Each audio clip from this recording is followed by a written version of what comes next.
Deep inside Siberia's frozen wilderness, in a place where winter temperatures can reach unimaginable extremes, a small wooden cabin stands alone. Far away from cities, roads, and everyday life, this is where 66-year-old Samuel has chosen to live. For nearly 20 years, Samuel has lived here in isolation, with only his two animal companions by his side. At first, his life may seem impossible to understand, but the more time you spend watching his routine, the more you realize this is not simply a story about surviving harsh weather. It's about building a life with almost nothing and continuing forward no matter how difficult the conditions become. Samuel lives in Yakutia, a massive region in eastern Russia, known for some of the coldest winters on Earth. Life here follows different rules. Comfort means very little. Preparation means everything. Each morning begins almost the same way. Samuel wakes up early and turns on a radio powered by a homemade battery system. It's one of the few things connecting him to the outside world. Weather updates, distant voices, and daily news become a small reminder that beyond these forests, life continues somewhere else. But the morning doesn't stay quiet for long. In this environment, keeping warm is part of survival. Samuel starts his day by washing with cold water collected nearby before preparing for his most important daily task, collecting firewood. At his age, the work is demanding, but there's no real alternative. Heating isn't optional here. Every piece of wood matters. Over the years, Samuel built much of this cabin using timber gathered from the surrounding forest. The structure is simple but practical, designed to hold heat during long winters. Even so, the cabin isn't perfectly insulated. Some parts rely on improvised materials that do little to block the cold, which means the fire must be maintained throughout the day. That's why Samuel rarely stays still. He cuts wood, carries it back, stacks it carefully, and prepares enough for the hours ahead. What seems exhausting to most people has become completely normal for him.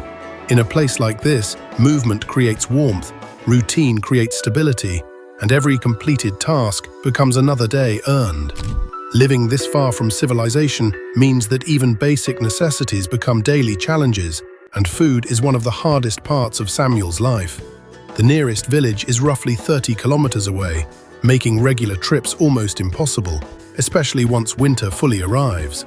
During the coldest months, snow covers the landscape and turns movement into a risk of its own. Because of that, Samuel depends mostly on what he can gather, preserve, or occasionally catch himself. His meals are simple and often limited. Some days he eats once, other days twice, depending on what remains in storage. When supplies become low, he has to make difficult choices and carefully manage what little he has. But one thing rarely changes. No matter how limited the food is, Samuel doesn't forget his two companions.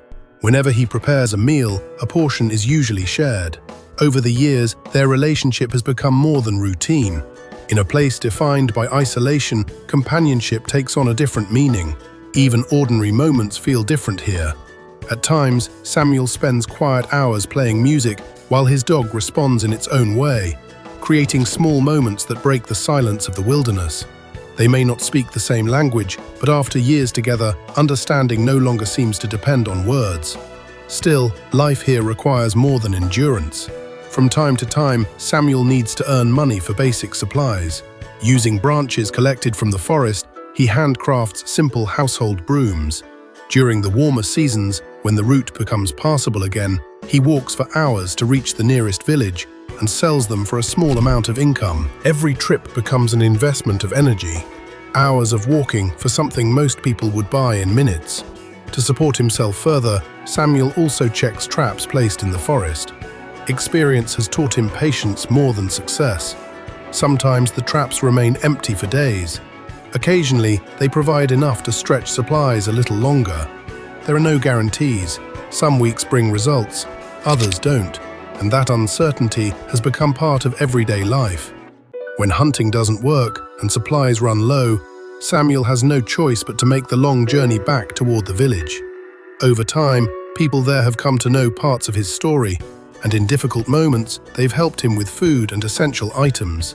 For Samuel, survival has never been about living completely alone. It's about knowing when to rely on yourself and when to accept help. As the day moves toward evening, Samuel begins preparing another necessity that most people rarely think about: water. Living this far from civilization means there's no running water and no backup system. Water has to be collected, carried, and prepared by hand. Samuel usually gathers ice and water from nearby natural sources and boils it before drinking or using it for daily tasks. Over time, these routines have become automatic. In a place where replacing resources takes time and energy, nothing is wasted.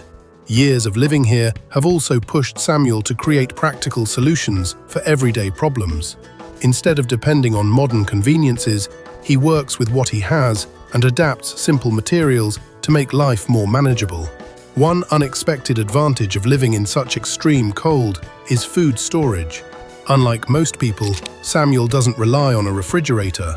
The environment itself helps preserve food naturally. To keep supplies usable for longer periods and protected from animals, he stores part of his food in a simple underground storage area built into permanently frozen ground. It's a system built from experience rather than comfort. As temperatures begin falling again later in the day, Samuel prepares dinner. His meals are usually simple and depend entirely on what is available at the time. Some ingredients are stored, some are gathered, and sometimes there isn't much variety at all. Even then, his routine stays the same. He makes sure his companions eat too. After dinner, the fire inside the cabin is prepared again for the long night ahead. Heating the house before sleeping is part of daily life because temperatures can drop quickly after sunset. Then the day slowly comes to an end. Tomorrow will likely follow the same pattern. Wake up, collect wood, manage supplies, prepare food, and continue. For many people, that repetition would feel difficult to accept. For Samuel, it has simply become normal life. His decision to live this way wasn't created overnight. Earlier in life, Samuel experienced personal loss that changed his direction and eventually led him to this isolated lifestyle. But instead of giving up, he learned to build a routine around what remained. That doesn't make his life easy. It simply shows that people can adapt to conditions that once seemed impossible. Samuel may live far away from the rest of the world, but his story isn't really about isolation. It's about continuing forward, creating structure in difficult conditions, and finding a way to live with what you have.